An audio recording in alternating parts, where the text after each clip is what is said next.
This is Big 12 men's basketball on ESPN. Fresh out of the holiday break, a couple of 10-2 teams try to put a stamp on what has been a very impressive non-conference slate. It's Cincinnati hosting Evansville. Welcome courtside. So glad you're with us. I'm Anthony Mazzini here alongside Terry Nelson. Kelsey Conway on the sidelines tonight. All right, Terry, Big 12 play is looming for Cincinnati, but no cakewalk tonight in the final non-conference game, playing a very resurgent Evansville team. Program that won 5 games a year ago, rebooted the program. Coach David Ragland has his team prepared and ready. They're going to try to come in here and steal a game. Well, Dan Skillings gave himself an early Christmas present the last day before the break. 29 points, a career high against Stetson. Well, he's back. He came with the energy. He said he didn't feel like he gave enough energy. He was down on himself after he missed a couple shots early. That wasn't the case this time. He attacked the basket ferociously. Hit threes, 4 of 6 from downtown, really set the pace. And his spin move on the baseline left guys just staggered. He's back. Kenny Strawbridge for Evansville is in charge of leading a short-handed Evansville team tonight, all-conference preseason selection for the Purple Aces. Yeah, they're going to need all 19 of his steals in order to just keep pace with the ferocious Bearcats. He's going to have a big game. So both of these teams have really been going through it. Cincinnati has not had its starting lineup for any game this season, AB. TCU for the last month has missed 70% of its scoring, but a big news today, Madison Connor, 21 points per game, is back in the starting lineup. With the Horned Frogs being able to insert Madison Connor back into the lineup, they're going to be able to dial the pace up just a little bit, trying to still manage the tempo against the Bearcats, who are known to be able to go on some runs. Well, in her place, Agnes Eminopu has really filled in admirably, coming off an 18-point game against West Virginia. Agnes Eminopu is the consistent presence for TCU, being the only player to start every game, averaging 11 points and about 6 rebounds per game. She competes at the FIBA level with Australia and has earned a bachelor's degree in neuroscience. Meanwhile, for Cincinnati, Jillian Hayes continues to put up monster numbers over the last 4 games, averaging well north of a double-double. Senior Jillian Hayes turned in her 8th double-double of the season with 17 rebounds versus Kansas.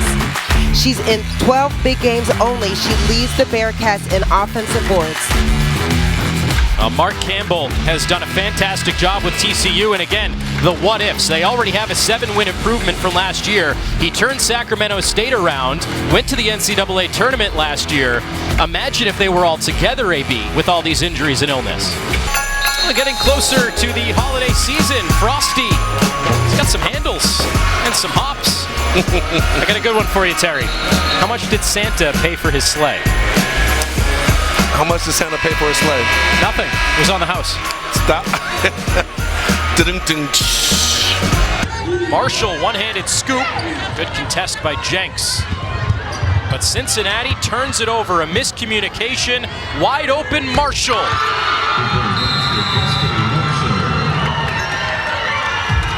Mastodon madness in Cincinnati.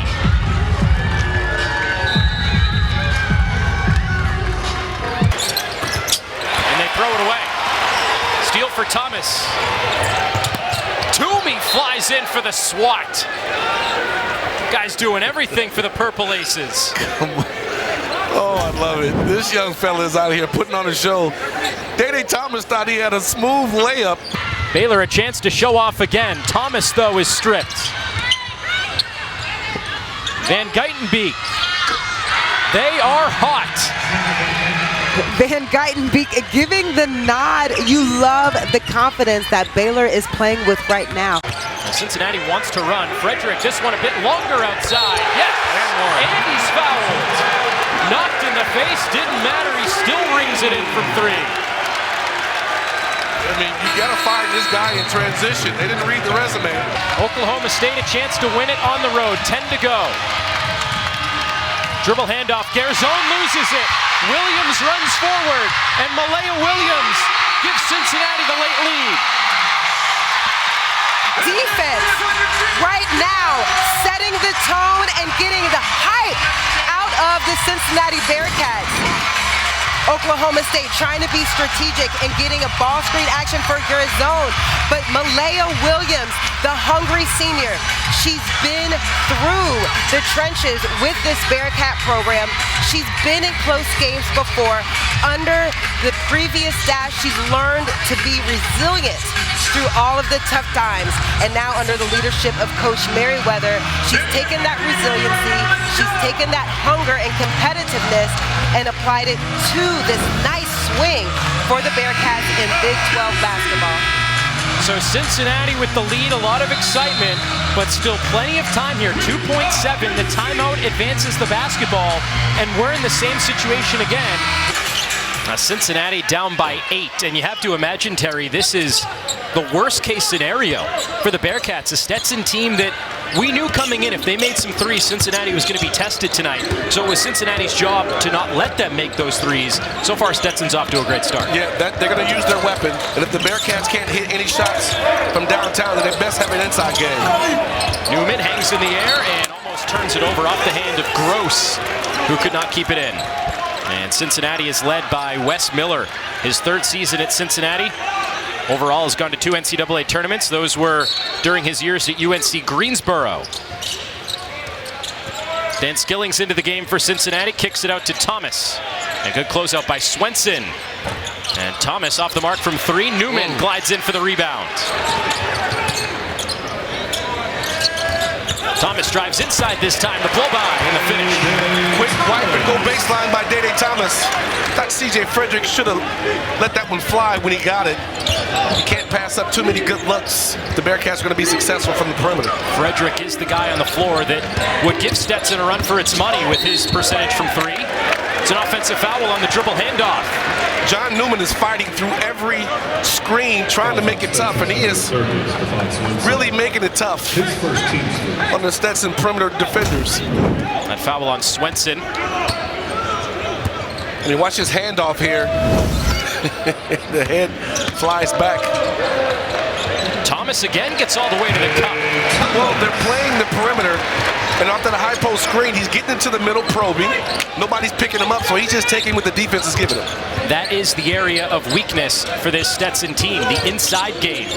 They have a lot of depth on the guard spots, a lot of production on the guard spot, but maybe Thompson can pick up the slack tonight with that follow, the Minnesota transfer. See if Skillings can give the Bearcats some offense today. Defensively, his rebounding has been fantastic. Offensively, he's looking for his identity. Right now, Thomas has been the hot hand offensively for Cincinnati. Lockett has the offensive rebound, and it's poked away. Blackman off the mark. And there's that rebounding for Skillings that you talked about, Terry. Falls out of bounds, but it is Cincinnati basketball after the push. Gross with that foul leading to the break. Stetson, though, up by 6 in the early going.